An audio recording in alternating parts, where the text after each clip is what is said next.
Hey friends, welcome to 1813 Abundant Live. I'm Kevin Steele.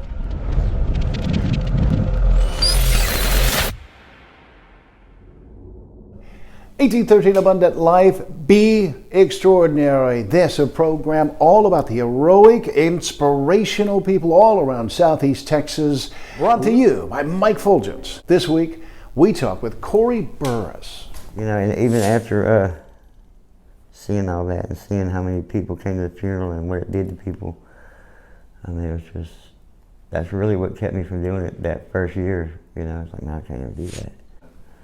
I made up my mind, and I had a couple of guns, but I didn't have a shotgun. I went in my brother's room, and I grabbed a shotgun shell, 12-gauge buckshot, and I went and put it by my TV in my bedroom, just sat up on the dresser, and I looked at it for a whole week, you know, everything. Never had a second thought about it, you know. I just couldn't wait till the day, you know. And yeah, that day came around, and I was actually watching a movie on TV, sitting on the couch. Everybody was gone, my mom was outside. So I was like, my movie was halfway through, and I'm like, well, if I'm gonna do it, I better, you know, I'm gonna go ahead and do it. So I went and got the gun in my brother's room, and I went in the bathroom, and I locked the front door, where it's a sink and closets right there, and then there's another door with a toilet and bathtub, and I went in both doors, locked them both, and sat on the toilet and loaded the gun, and I put the butt on the ground. So you're halfway through a movie? Yeah. At this point. Who else is in the house, you say? My mom was in the backyard. Mom in the backyard? Yeah, everybody else was gone. But I went in there and locked the door, and I put the butt of the gun on the ground and put it under my chin. And I was like, on the count of 3, you know, be done with it. And I was like, 1, 2, and I just pulled the trigger. I didn't think about it, you know, it just. And I don't remember anything for 2 weeks after that, but they said that I got up, unlocked both doors, and went back and sat on the couch and was watching my movie again. And I never lost consciousness or anything. And then my mom came in and saw me just, you know, just like half my face gone, just.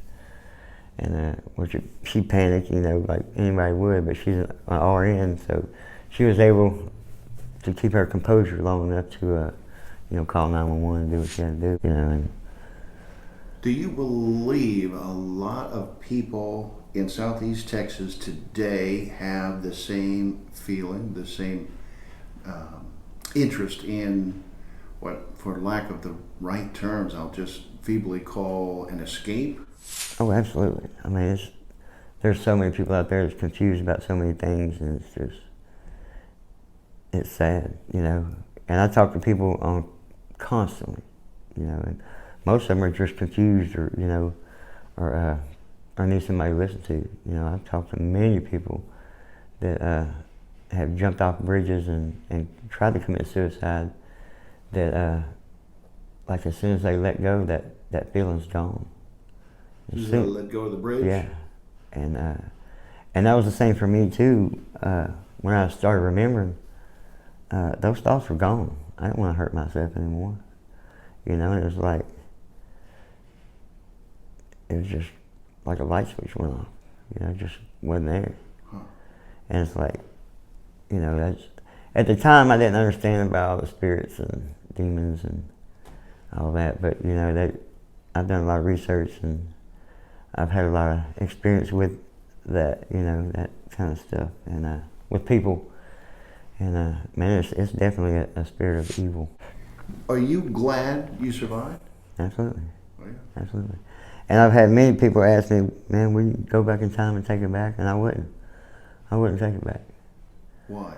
Because it's taught me so much about myself, and it's taught me so much about life, that, you know, all the chances that we get and all the things that we take for granted, and, you know, all the love that we don't hold on to and harness, and, you know, it's just, man, it's just a whole world of things that we don't think about. People, how do you articulate what they need to know if they are feeling down, depressed? Well, that's kind of odd, because it depends on the person, you know. It's not like there's no book on it. Right. I mean, I've been trained in areas, because I used to volunteer for the Rape and Crisis Suicide Center in Southeast Texas in Beaumont. Okay. So, I mean, they trained me, but that's not you know, I don't really go by the book on things, but I just let the Lord guide me and show me which direction to go, and I can relate to most people, you know, on things that's going on, and it's just the main thing most people really want is somebody to talk to relate to know they're not alone. If I could take it back, I wouldn't understand God in the way that I do for the main part. And I would still struggle with all the things, you know, everything would be piling up on me, you know. I would still have that pressure, and, you know, it would still be piling on from, you know, when I was a kid. You know. I don't know how that would have came out in the future, you know. I could have killed somebody or something else, you know. I mean, right. Yeah, right. You never know. Never know. Yeah. Could have been in prison. Absolutely. You know? Yeah. It was about the pressure of life, daily life, right? That led you to that place. The loss of your friend, and then a kind of a pressure. Am I right? Yeah. Well, my father, whenever I was growing up, he was pretty mean, you know. And actually, after I shot myself, me and God kind of like partnered up.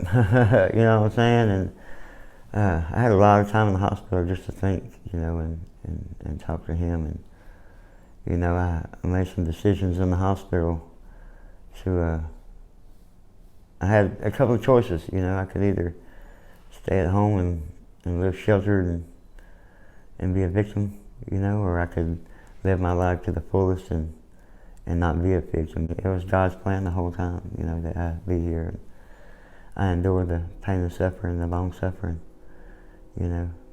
But I got my reward. I did it, you know. I went through the suffering. Yeah. So now I get this joy, you know, from helping other people. You've got joy every day? Oh, yeah. And it's like, I used to battle with it because, man, I'd be so happy, you know, and the people on the other end of the phone are just like trying to die. And it's like, I kind of felt guilty for a little while. It's like, you know, and I just prayed about it and talked to God, and he's like, man, that's my joy. He said, just accept it. You know, I'm giving you joy because you're doing what I want you to do. You know, and it's like, I got you.